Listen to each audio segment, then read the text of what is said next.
Welcome to the History Unplugged podcast, the unscripted show that celebrates unsung heroes, myth-busts historical lies, and rediscovers the forgotten stories that changed our world. I'm your host, Scott Rank. A theme that comes up a lot in the show is that events that we think have never happened before, we can find a lot of examples in history where that simply isn't the case. One example is political radicalism. Whether you're talking about the right or the left or wherever, in the American context and the European context, political radicalism can be found all over the place with the French Revolution, but also in the United States. Today, I'm talking with author Holly Jackson, who looks at political radicalism from the 1840s to the 1860s. Our starting point is July of 1826, when the United States celebrates its 50th birthday, and John Adams and Thomas Jefferson are on their deathbeds. But as we move out of the generation of the Founding Fathers, and before we get to the Civil War, we have a young nation who's outlived the founders who created it, and the country is about to enter its most turbulent period in its history. Americans, whether men or women, black or white, are left with the challenge of defining freedom. It's an abstract concept they fought for zealously, but now that they have it from Great Britain, what does it mean in their personal lives? So from the 1820s to the 1860s, there was a new network of dissent, where firebrands and agitators on pastoral communities and utopian communes vowed to finish the American Revolution they claimed the Founding Fathers had only begun. Some thought that the principles of the founding generation had to be solidified and maybe even calcified. Others thought that the revolution would have to be fought and redefined from generation to generation. Some of these figures include the heiress, Frances Wright, whose critiques of religion and the institution of marriage led to calls for her arrest. There's also the radical Bostonian William Lloyd Garrison, whose commitment to nonviolence was tested as the conflict over slavery pushed the nation to its breaking point. There's also the Philadelphia businessman James Forten, who presided over the first mass political protest to free African Americans, and Marx Lazarus, a vegan, if you can believe it, in the 19th century, from Alabama, whose calls for sexual liberation masked a dark secret.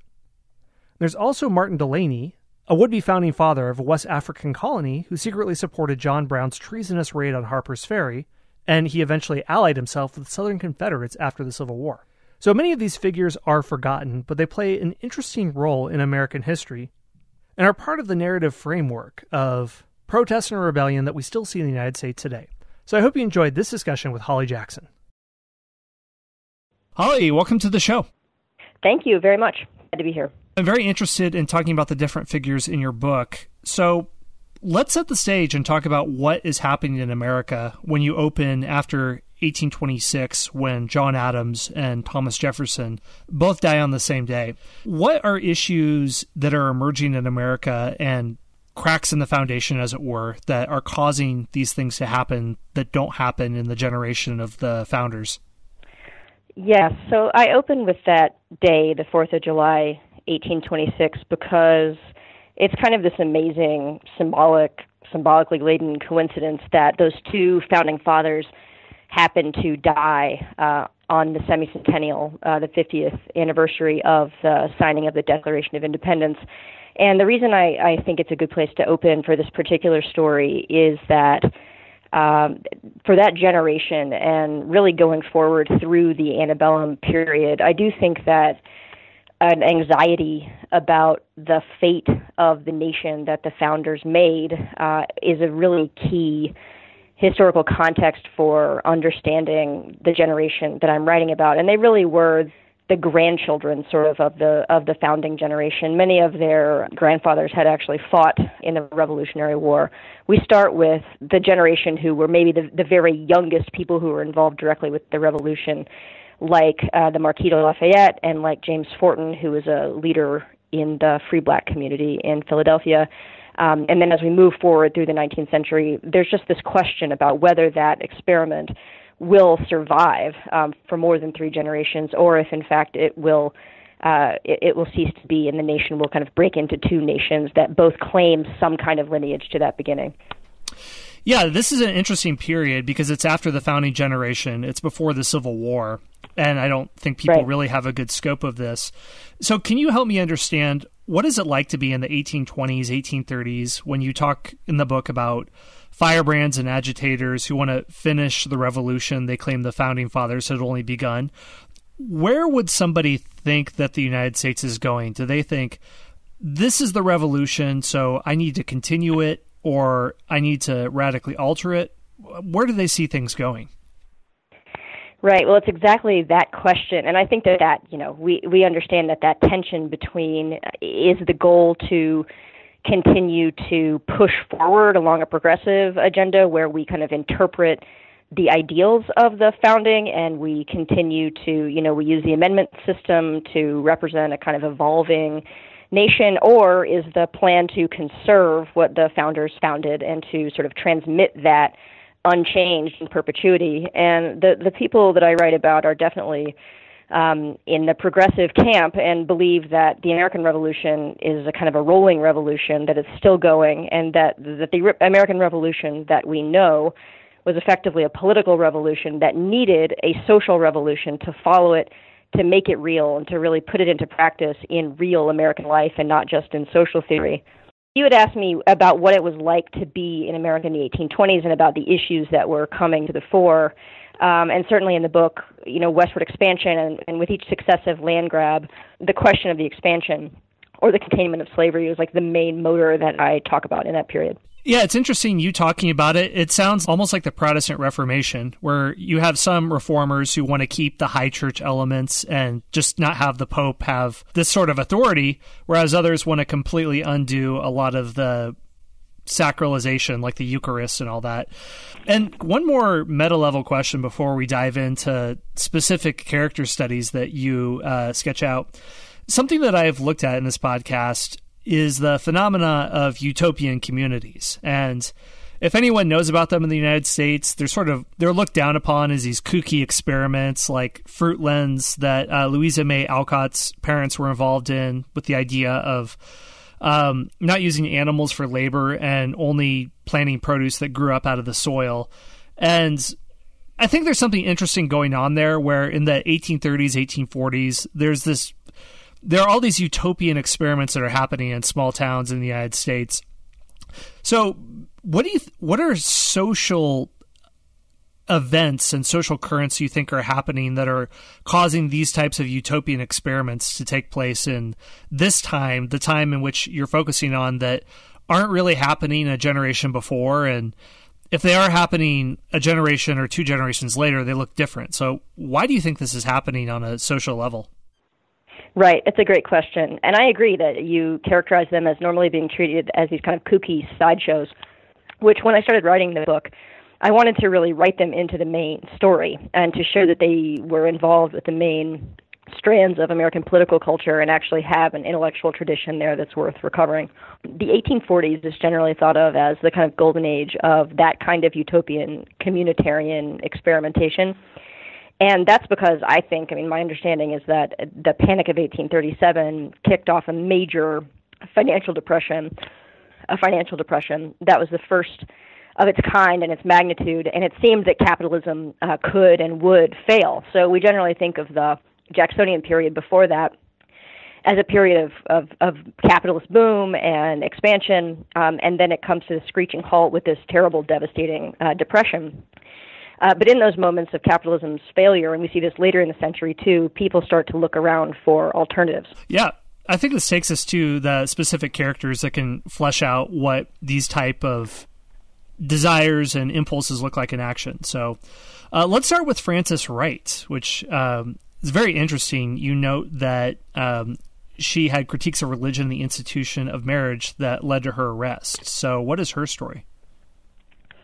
Frances Wright was a Scottish aristocrat who was orphaned at a young age and was raised by relatives and discovered as a teenager the story of the American Revolution and fell in love with it, and personally sought out the Marquis de Lafayette, who's the French hero of the American Revolution, who's living back in France, and made friends with him and was probably involved with him in a romantic relationship. She was much, much younger.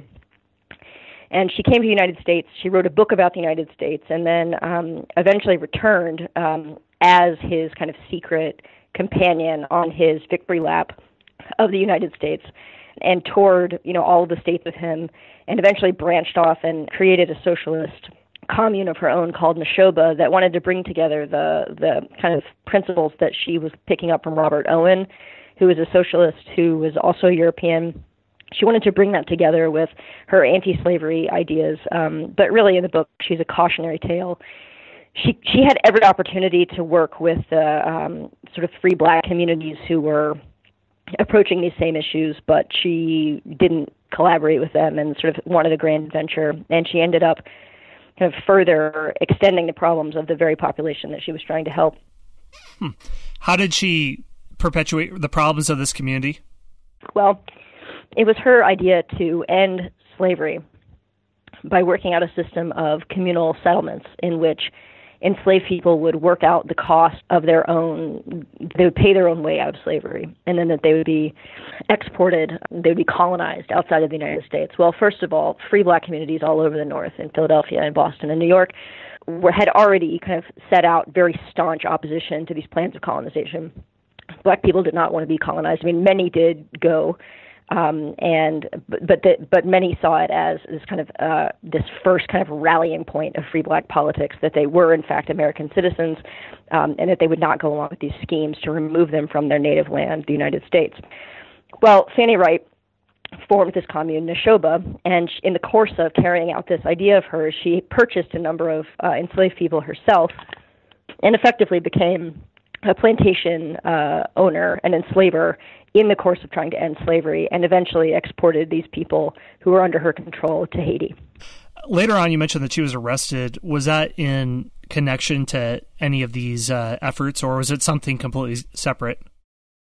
Oh, no, there were many calls for her arrest. I'm not sure that she actually spent time in jail. There were many calls for her arrest, and there were many attempts to have her arrested on charges of indecency and obscene speech, and she was also arguing heavily for sort of First Amendment rights at this time, because in all major cities there were attempts to bar her from public venues. These things for indecency, was it related to emancipation, or was it something else?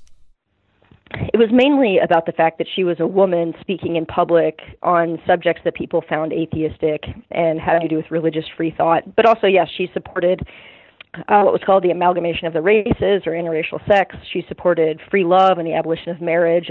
She had a lot of far out ideas, and she was really the most infamous radical of the entire period. What was her background? Like, what would be her influences that would have such a, I guess, idiosyncratic approach to what was considered acceptable religious belief at the time? She was a real Enlightenment figure, and she believed that the United States was moving away from its basis in Enlightenment thought as the 19th century progressed, which was really true. And she wanted to kind of insist that Americans, during this time where there was the Second Great Awakening and people were experiencing these revivals and kind of coming into evangelical Protestantism, she wanted to look to people like Thomas Paine and others who argued for a secular version of political freedom, and she thought that religion was a kind of a force of oppression in the United States, and that Americans ought to wake up to that. Yeah, and looking at some other people too, it's interesting that she is interested in abolition, and there are others who have similar sentiments but approach it from a very different way. Another one is William Lloyd Garrison. He is committed to nonviolence regarding slavery. I don't know if you would call it pacifism, but what does that look like in the 19th century compared to today? Yeah, it's really interesting. And William Lloyd Garrison is one of the figures in the book whose name is probably known. So the book has a combination of characters like Garrison, not characters, but historical figures like Garrison and Frederick Douglass and Elizabeth Cady Stanton, and then people who are unknown like Frances Wright and David Walker to some extent, and James Forten and others.